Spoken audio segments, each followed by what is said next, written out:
Hey, what is up? It's Damian Howard here with another Village Talks segment. I'm so happy that Shamika Moore is joining us here today because when we talk about the creation of the village and the importance of the village that is coming together to think about how do we support young people? How do we make sure that young people are getting what they need? A very vital point is the post-secondary experience and reality of young people. What's going on with them beyond high school years, well beyond elementary school years, and how do we start setting them up for success before they get to the point where they're scrambling, before they get to the point where now I'm a senior and I don't know what to do, where to go. And Shamiko is somebody who through her lived experience, even going back to when she was a young person and she had an opportunity to speak to some young people in the Englewood community here in Chicago, right? That really has been wired, developed, and created for such a work as this. So, Shamiko, I would love if you, for our viewing audience today, my village, your village, could just jump in there, give an introduction to yourself and your work. Thank you so much, first of all, for the opportunity to speak with you and to your village. I want to start off with not information just about myself, but I want to start off with a little story that's going to help you see why I do the work that I do. So, I had just graduated from Eastern Illinois University, not long out of college, and still living at home with my dad at the time. And I was asked, I don't know how they got my name, but I was asked to go to, high school in Englewood and talk to a class of students. And all the way there, I just kept thinking, what am I going to say? What do I have to say to them? What do I have that's going to be of some value to these students? I don't believe in wasting people's time. And when I walked into the classroom, I looked at the teacher and I said, what do you want me to talk about today? And she just kind of looking a little bit hopeless and downcast. She said, just anything, just anything. And I thought, wow. So I walked in and I started looking at the students and I looked into their eyes and I saw a lot of disappointment. I saw a lot of hopelessness. And I thought, in order for me to reach them, I'm going to have to open up. I can't reach them unless I'm open. And so I began to tell them that they could be the change agent in their story. And I began to tell them that when I was 15 years old, my mother passed of cancer, and my best friend's mother said, don't hang out with her no more. She's gonna go down the wrong road, she's gonna end up getting pregnant, talking about me. And I began to tell them that you don't have to listen to what other people have to say about you and what their narrative is. You can write your own story. And literally, as I was talking, there was not a sound in the room. These students, maybe 20, 25 students in the room, and one young man in the back of the room put his head down and began to cry. Nobody mocked him. Nobody laughed. Everybody was just quiet. And I thought, wow. So after that presentation, and I still wish I had recorded it, and that would have been so good, but I didn't. But after that presentation, the teacher came over to me and she hugged me and she was like, it was meant for you to be here today. I'm so glad you came. Thank you so much. And when I went back to my dad's house, as I was walking in the door, the front door, I told him, I said, I know what I want to do with my life. And he was like, oh, okay, what do you want to do? Here we go.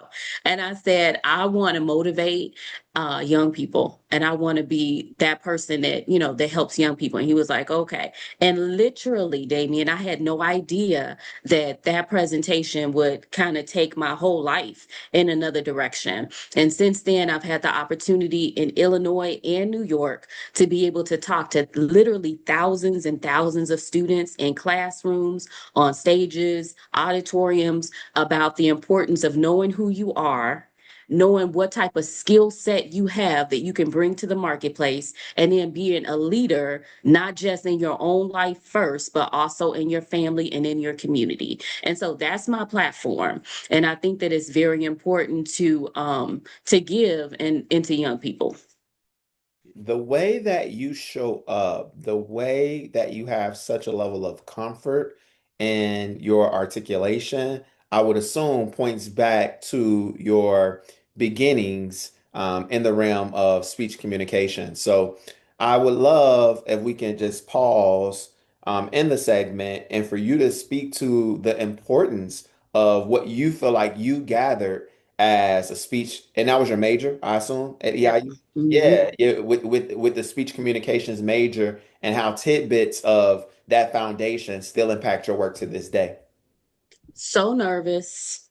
High school senior, I'm picturing myself at Eisenhower High School in Blue Island, Illinois. I mean, quiet as a mouse. And we had a senior presentation in Mr. Charter's class. And I got up and I mean, the light just came on and I spoke. And he told me, Shamiko, I want to see you after class. And I wasn't the type of student that got in trouble. So I'm like, oh, here we go, you know. And he said, what are you going to do? You know, do you know what school you're going to go to? And I told him what school. And he said, what are you going to major in? I said, I don't have any idea. And he said, I think you should go into public relations, speech communication. I think you have something. And because of Mr. Charters, I talked to my dad about it. I ended up going into speech, and they taught me at Eastern how to come in and how to capture an audience and how to communicate and really, you know, have the heart of the people. Because in order, again, it's the same thing I said before, in order to reach your public and in order to really reach your audience, you have to be open yourself. If you're closed, you need to expect them to be closed. And so really I learned so much. I was on speech team. I was also crowned Miss Black EIU.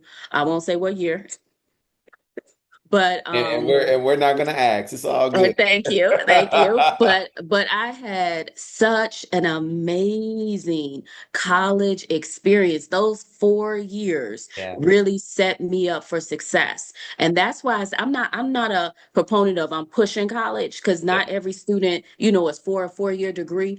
But the experience was very transformative for me. And so I feel like if you have the opportunity and you can go away to school, I know students have different situations, then take that opportunity. But I had a great time. I had a great time in college. Where did you go? University of Illinois, Champaign, Urbana. So I Okay. wasn't too far from you at You all. weren't too far. Okay. You talk about, well, there are three things that you name that show up, I would assume, as pillars or threads in different conversations across different demographics and groups of young people that you're speaking to and working with. And what I captured, and this is my rephrasing of what I heard, identity, skill development, and leadership. Yep. So, and I didn't really, when you talk about skills, yeah, it was development of skills, but I think what I heard there also was like what your teacher did for you.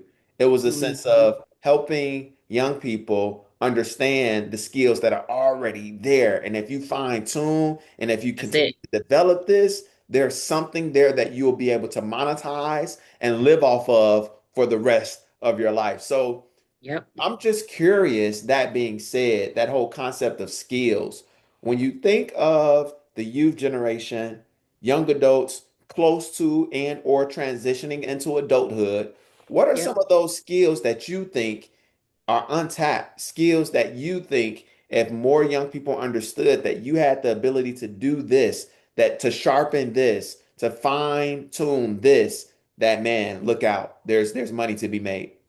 There's so many. There's Okay. so many. So one of the things, and so I want to talk about the three again. I want to mention them. You said them very well.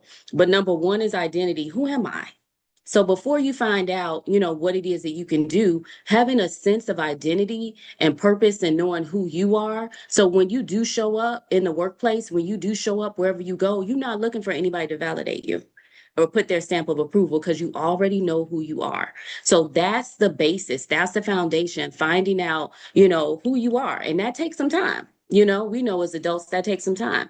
So that's number one. And then after that, your Sorry, I'm talent. so sorry. Oh, go ahead. Before we go on to talent, skill development, skill, however you're gonna talk about skills, the reality of identity formation, you just said it takes time. So I wonder Take if we time. can pause here, and I'm wanting to pause here because the intent of Village Talks and that is that there's going to be inspiration, and I'm intentionally always inviting people who I know are super inspiring individuals, but then also education, right? Yeah. So Yeah. how, and this is a quick kind of segue. We're gonna get back on track and pick up number Yeah. two. Yeah. But how do you encouraged and or how have you found people to be successful in that process of finding community and engaging in a process of identity creation? Because again, that doesn't just happen through one lecture or overnight. There's a key, and the key is get out of your comfort zone. There's a place of comfort, not just for students, not just for young people, but for adults. And in order for us to have growth, and even in growth and identity, we have to push outside of that comfort zone. Because if you're just comfortable, you're around the two people that you talk to at lunch all the time, you never really, branch out. One of the things that I tell students when I go in and talk to them in classes, auditoriums, whatever, I tell them, if you're interested in going into nursing, call the nearby hospital and let them know I'm a student at XYZ High School. I'm a junior level student. I'm interested in what can I speak to a nurse there? I have a couple questions that I want to ask. And then not only do you have your questions answered, but now you have a potential, so you're starting a network. So you have somebody that that's in the field that might be able to open some doors for you. So get out of your comfort zone and think outside of the box. What can I do to push myself just a little bit every day? And I'm not saying do anything wild and crazy, but something where that you're not comfortable doing that, but you're going to try it anyway. And for me, I'll talk about myself. I would have to go with this last position that I had. I would have to go into rooms full of people. I was in community engagement on a regular basis where I didn't know anybody in the room. Literally, I knew nobody in the room. So, I do have a background in speech communication. So I knew how to walk up and start conversations with people, but I did it again and again and again. And the more you do it, the more comfortable you get that I don't care what room I walk into, I know I can hold space. So that's important. The more you do it, the easier it gets for you. But yeah, having a sense of identity is very important. And when you talk about the power of repetition and doing the thing over and over again, it's easy for young people to understand that, especially in the context of sports. If I want to be Yes, an athlete and or if I want to be a musician of some sort, I get it. But this concept of doing the interpersonal, like deep dive, introspective work of developing myself, the repetition that's necessary there, that's going to carry over into anything that they do in life. Just not young people, like you said, even just adults. I feel like it's not as hard. Excuse me, it's a little bit harder to convince people I agree. to get the reps and grow the muscle memory in that domain. Let's hear about. Unless you have something to say there. I I know I do. I stopped you. do. Yeah. I Okay. do have something to say. Developing relationships. So right now, over the summer, my nephew is staying with me. So he's 17 years old. And I've been talking to him about, you know, developing relationships and talking to people. So he said something that I felt was an honor. I was going to an event and he said, I want to go and I want to shadow you. I want to see how you talk to people, and how you connect with people. And I thought that that was good that he had asked that. But I think that that's so important. And when you develop relationships, it's not just about coming to to a person and saying, okay, what can I get? What can you do for me? But come into that situation, whatever situation it might be, and thinking in your mind, I want to leave this situation better than how I found it. That whatever person, whatever situation, whatever room I'm walking into, I want to leave something in here better than how I found it. So if you come with a mentality to give and not to receive, you always gonna get something. You're always going to get something. I just developed a new relationship with BMO Harris Bank branch manager. And I'll say this real quick. I know we got to go on, but I have my business account with BMO Harris Bank, and this branch manager was just making calls, to different business owners. And she called me, and I was in the car, so I picked up. I never talked to her before, don't know her at all, don't even go into this branch. And she said, "Hi, I'm calling for Shamika Moore." I said, "This is she," and she was like, "Well, my name is Dorothy, and I'm calling from BMO." I said, "Stop right there." So she was like, "Huh?" And I said, "Your name is what?" She said, "Dorothy." I said, "That's my mother's name." So we just got all off into a tangent. She said, "I want you to come into the branch. Can you come in today?" So I went in. I said, "I'm looking for Dorothy." She came up, gave me a big hug. We went to our huge office and just started talking. Now she's coming to an event that I'm throwing. But find a point of connection. Because it's not just always about the business, it's about connecting with people. So find a point of connection. So, yeah. I'm glad you stopped us on that point. That was good. But let's go to point two and three. All right, let's do it. So, point two was knowing what it is that you're good at. And I like how you said it in the beginning. And that's how I say it to students, everybody.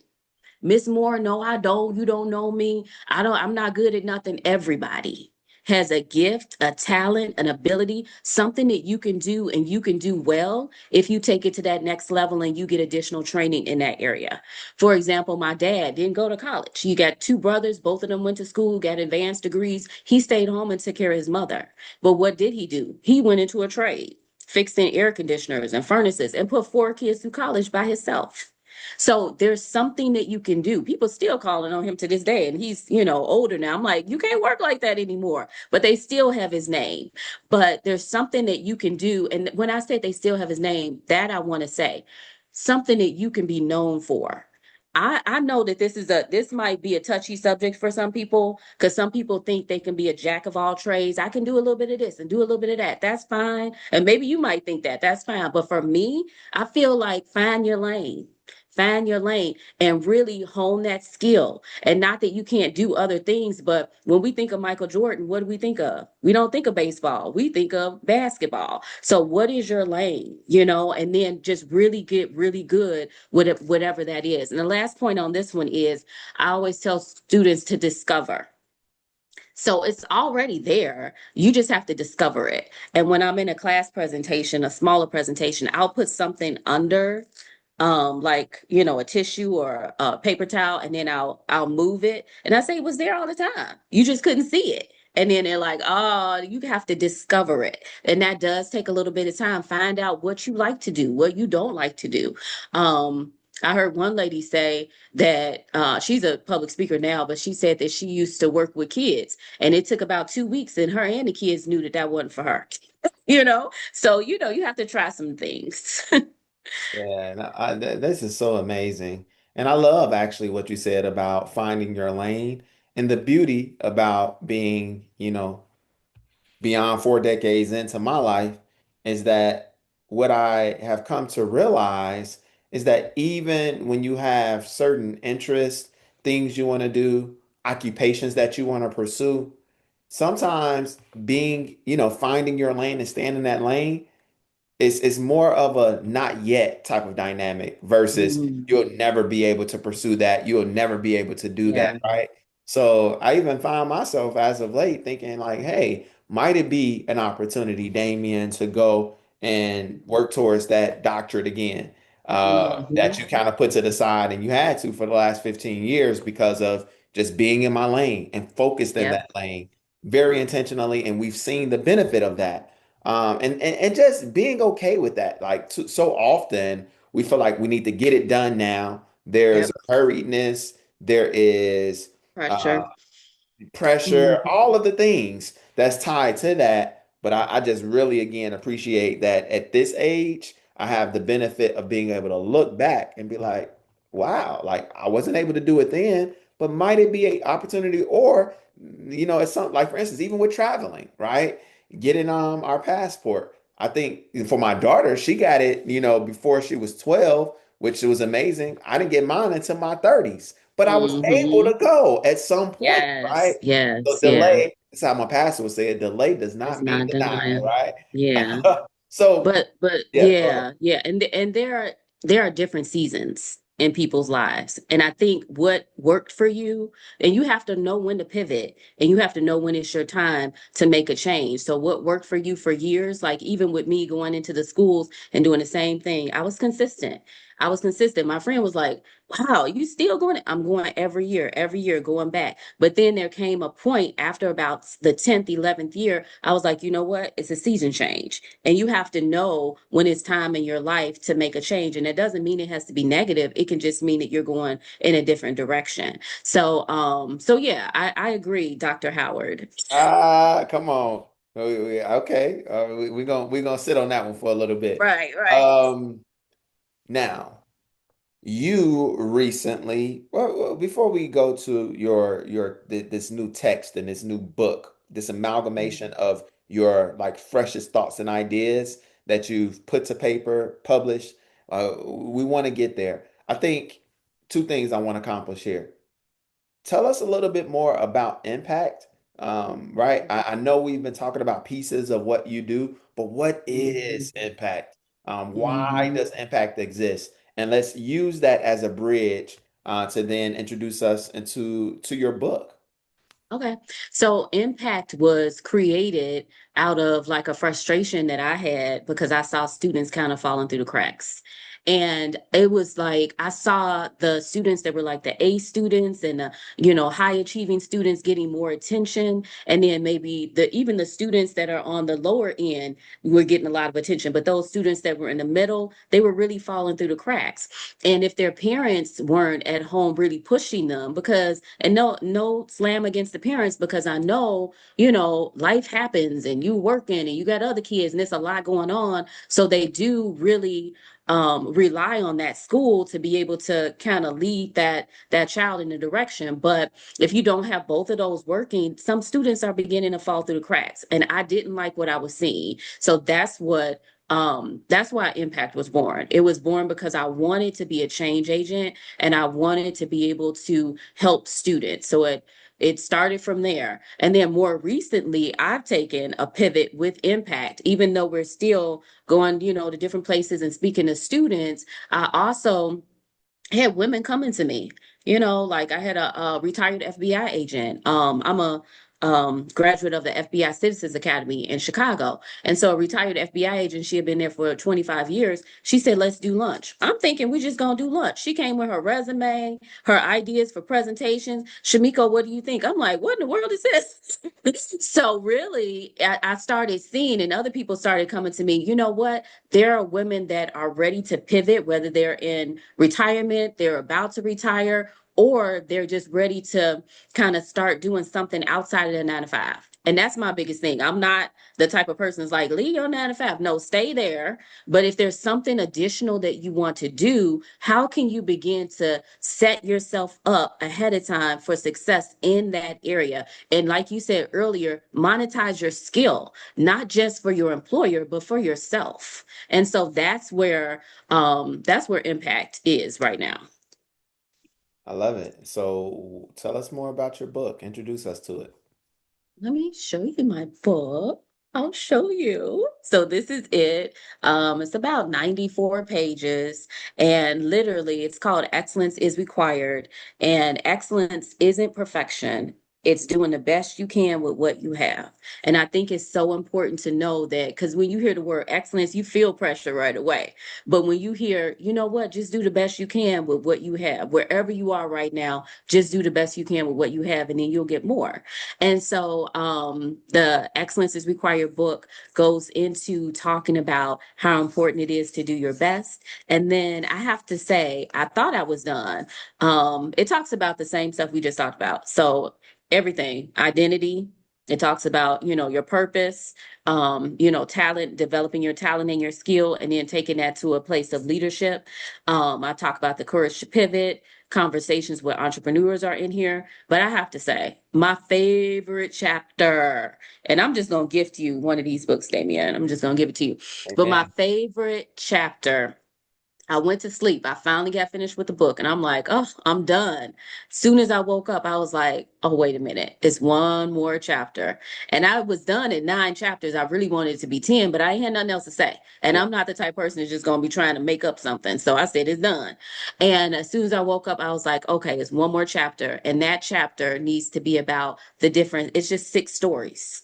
Just 6 stories talking about networking and connecting with people, how I connected with the FBI, how I connected with the Chicago Bulls, like, different opportunities that were available to me and how I took advantage of those opportunities. A mayor that's local, so things like that. So these it's 6 stories, so it's a really easy read. Everybody I've talked to so far has said they sat down and read it in one setting. I'm like, I guess that's good. So I'm excited about it. And it is on Amazon. It's 9.99. And like I said, I want to give you a book. Yeah, I appreciate that. I'm going to find a way to take that opportunity of the book being gifted to give that to somebody in our viewing and listening audience. So if you're seeing this and you have an interest, the first person who's reaching out and desiring that, I'll find a way to get it to you on my dime. I'm going to buy my book and I'm going to buy my daughter a book because Awesome. yeah, I think a lot of what it is that you're saying and a lot of what you represent is what I want her as a 15-year-old to more Hmm. fully embrace and understand as it pertains to her capacity, right? To be this Right, force right. and to be that leader, even that you spoke of earlier. So, Shamika, what I want to do at this particular point, and we do it for every segment, is for you to go to your imaginative place. And from that place in your mind, I am giving you a magic wand. And if you could use this magic wand to do anything with it, what are you going to do? Now, a lot of people might think of different improvements that they feel they want to see in their communities. Some people would even highlight, for instance, we just had this book, right, that we've published, and we're helping people to understand this redefining of what excellence is and why that's important. Good. Maybe, your imagination says this book needs to be in the hand of every kid in Eisenhower High School, and especially those young ladies who feel like they don't have a voice, they don't have a platform. We want them to know they're powerful. I don't know. You have the wand. Your imagination is wide open right now. How are you going to use that magic wand and why?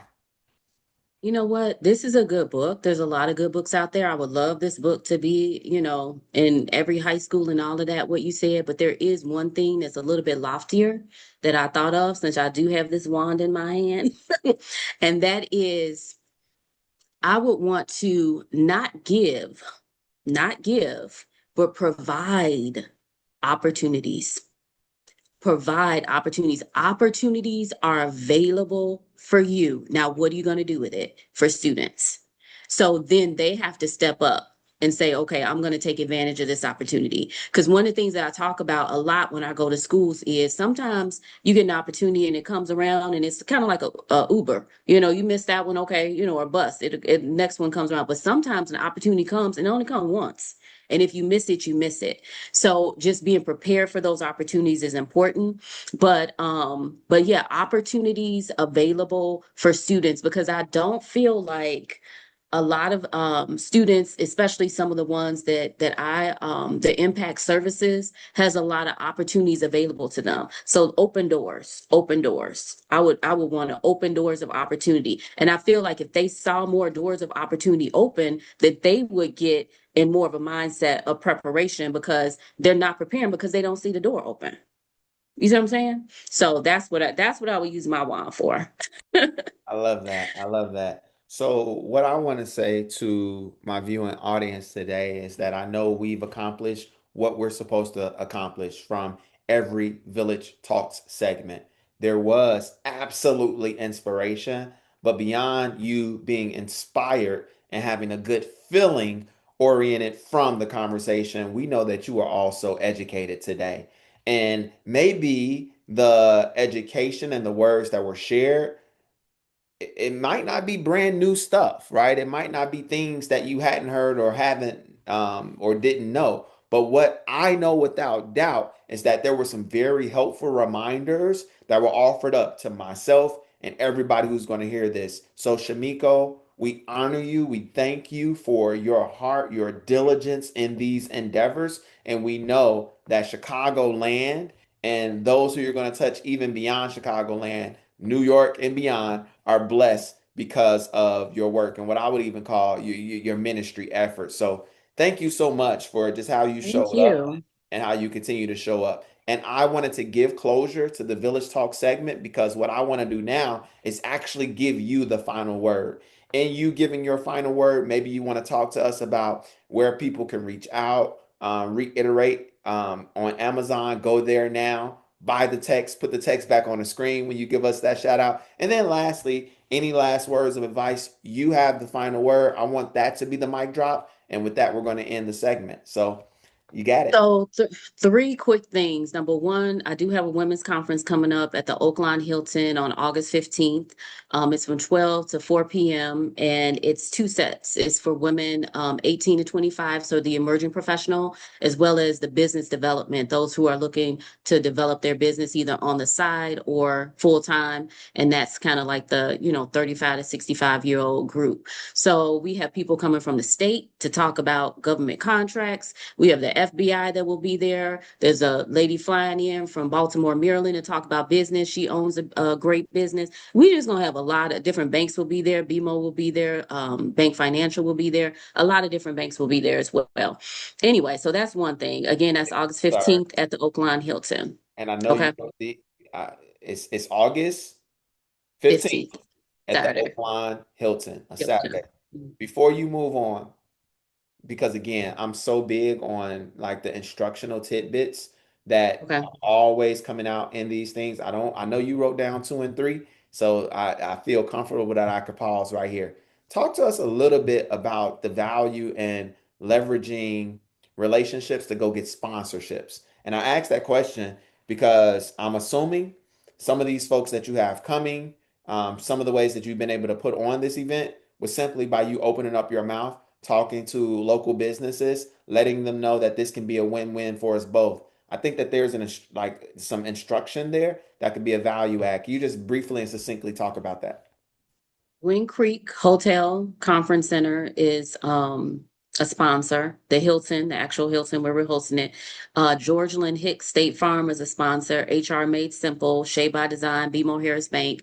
And the way that I was able to get them to sponsor was just simply by being out in the community, going to different events, whether it's a chamber or an event, that I was invited to, and talking to people and just telling them this is what I'm doing. And oftentimes for half of most of these on here, I didn't even ask. I didn't ask for a sponsor. I just said, this is what we're doing. And they're like, okay, well, we want to sponsor a young person coming, or we want to, get gift, for the raffle, one night stay at our hotel. We want to do this, we want to do that. And I'm like, oh, okay. So really, there are really good people out there. And if they see that you have a genuine heart and you're really trying to help people, then they'll jump on the bandwagon. They'll say, look, we'll help you do it. So just get out there and talk to people. I think that that's the most important thing.